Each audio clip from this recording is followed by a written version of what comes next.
vous. Et avec votre esprit. Évangile de Jésus-Christ selon saint Matthieu. Gloire à toi, Seigneur. En ce temps-là, Jésus disait à ses disciples, « Demandez, on vous donnera. Cherchez, vous trouverez. Frappez, on vous ouvrira.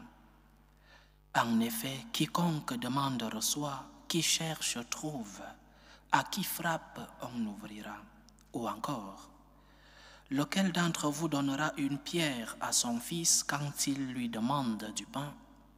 Ou bien lui donnera un serpent quand il lui demande un poisson? Si donc vous, qui êtes mauvais, vous savez donner de bonnes choses à vos enfants, combien plus votre Père qui est aux cieux donnera-t-il de bonnes choses à ceux qui les lui demandent? Donc, tout ce que vous voudriez que les autres fassent pour vous, faites-le pour eux vous aussi. Voilà ce que disent la loi et les prophètes. Acclamons la parole de Dieu. Louange à toi, Seigneur Jésus.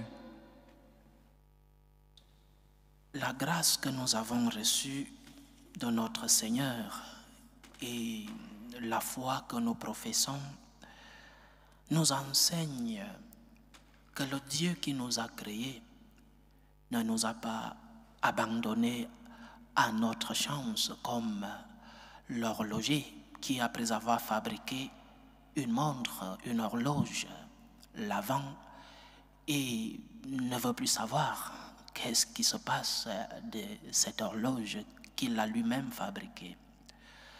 Mais le Seigneur a voulu rester en communion et en communication avec nous. Et cette communion et communication, nous les vivons dans nos prières, dans les sacrements, dans la pratique de la piété, dans la pratique de notre foi. Nous maintenons cette flamme de la communion allumée. Nous maintenons cette flamme de la communication avec notre Seigneur dans nos prières, dans la pratique de notre foi. C'est ainsi que nous sommes en relation avec celui-là qui nous a créés et qui ne nous a pas abandonnés. Ceux qui étudient la vie des animaux disent que lorsque le serpent veut faire naître ses petits, il monte sur un arbre et de là-haut, il fait naître ses petits et chacun cherche son chemin. Il ne rencontrera plus sa mère et même s'il rencontre sa mère, il ne saura pas que c'est sa mère. Ce n'est pas ainsi dans notre relation avec Dieu. Dieu ne nous a pas créés et nous a jetés dans le monde. Il nous a créés à son image et à sa ressemblance. Mais il a voulu que nous puissions, parce que nous avons en nous sa main, que nous puissions rester en relation avec lui. Et cette relation, je répète, se construit dans la prière. Cette relation se construit dans notre pratique de la foi. Cette relation se construit dans nos actes, dans nos œuvres de piété. Alors, prenons le cas de la prière. Parfois, il nous semble que le Seigneur ne nous écoute pas. Tu pries des neuvaines, tu fais toutes sortes de sacrifices, de jeûnes. Beaucoup de personnes me demandent des neuvaines, des jeûnes. Mon Père, qu'est-ce que je peux faire? Et parfois tu finis un long moment de prière. Il te semble que le Seigneur ne t'a pas écouté. Il te semble que le Seigneur est sourd à tes prières. Mais ce n'est pas vrai. L'évangile que nous avons lu aujourd'hui est continuité de la prière du Notre Père que nous avons médité il y a quelques jours, mardi. Et le Seigneur, dans le Notre Père, finissait cette prière en nous disant que nous ne pouvons pas aller vers lui pour lui demander si nous ne sommes pas prêts, nous, à donner ce que nous demandons aux autres par exemple le pardon. Comment vas-tu demander pardon au Seigneur si tu n'es pas capable de pardonner ceux qui t'ont offensé?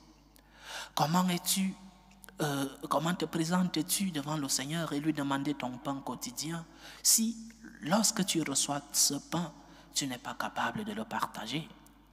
C'est un affront devant le Seigneur. Ce n'est pas cohérent dans la pratique de notre foi et dans nos œuvres de piété. Tu vas demander ton pain quotidien au Seigneur, il te le donne.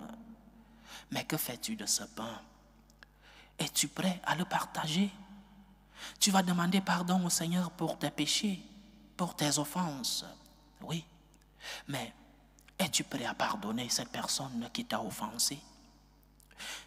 Notre relation avec Dieu n'exclut pas notre relation avec le prochain. Au contraire, c'est une complémentarité. Nous ne pouvons pas dire que nous aimons Dieu si nous n'aimons pas le prochain. Nous ne pouvons pas dire que nous sommes en communion et en communication avec Dieu si nous ne sommes pas en communion et en communication avec le prochain. Il y a quelques jours ici à la paroisse, je chassais du temple une dame qui est restée pendant plusieurs heures au temple. Je la voyais, j'étais assis dans la petite chapelle qui est juste derrière moi en vitre. Elle était là. Je ne sais pas quel problème elle avait, je ne lui ai pas demandé, mais je sais que c'est une dame qui vient chaque jour à la paroisse. Et j'ai constaté qu'elle a passé beaucoup de temps. Je me suis approché à elle et je lui ai dit, mais la maison de Dieu est maison de tout le monde, oui. Mais n'as-tu pas des occupations chez toi? Ton mari, tes enfants n'ont-ils pas besoin de toi? Parce que tu ne peux pas être devant Dieu, passer des heures devant le Seigneur. Notre foi ne nous enseigne pas cela. Alors que ton mari, tes enfants, ton travail, tu les abandonnes. Tu ne peux pas dire aimer Dieu et abandonner tes occupations familiales, tes occupations professionnelles. Tu ne peux pas dire aimer Dieu alors que ton prochain a besoin de toi et que tu as les yeux fermés. Non, je vais à la prière. Non, je dois prier. Non, je dois aller dans tel groupe de prière. Et chez toi? Et ceux qui vivent autour de toi, qui ont besoin de ta chaleur, qui ont besoin de ta présence? N'allons pas demander à Dieu ce que nous ne sommes pas capables de donner aux autres. C'est pourquoi nos prières semblent parfois ne pas être écoutées par le Seigneur. Parce que tu vas demander ce que tu n'es pas capable de donner. Tu vas demander le pain quotidien. Et lorsque le Seigneur te le donne, tu n'arrives pas à le partager.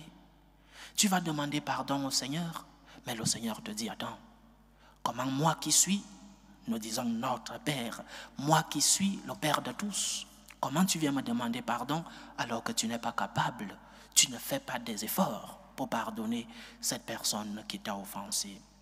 Et l'évangile d'aujourd'hui nous dit, tout ce que vous voudriez que les autres fassent pour vous, faites-le pour eux, vous aussi.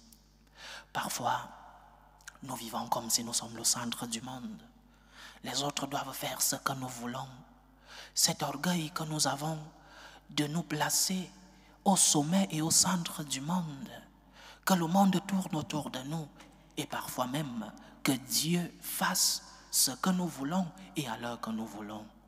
Le Seigneur nous dit, si tu veux que le monde tourne autour de toi, tourne-toi aussi autour du monde. C'est en cela qu'il y aura cohérence dans notre foi. C'est en cela que le Seigneur, nos prières seront exaucées. Elles sont écoutées, mais elles seront exaucées lorsque dans nos efforts et avec l'aide de Dieu, nous cherchons le bien de l'autre parce que nous allons demander le bien à notre Seigneur. Nous cherchons le bien du prochain parce que nous allons demander, nous, notre bien à notre Seigneur. Donc, ne sois pas de ceux qui sont permanemment dans la prière et qui n'ouvrent pas les yeux autour d'eux. Ne sois pas de ceux qui croient être le centre du monde, que tout se fasse selon leur volonté. Sois de ceux qui, en priant le Seigneur, en demandant au Seigneur, soit de ceux qui peuvent tendre la main aux autres, soit de ceux qui peuvent se donner aux autres, soit de ceux qui peuvent souffrir pour les autres, parce que ce que le Seigneur a fait pour toi est plus grand que ce que toi tu peux faire pour les autres. Que nos prières soient ce que nous pouvons donner aux autres. Tu vas demander du pain au Seigneur?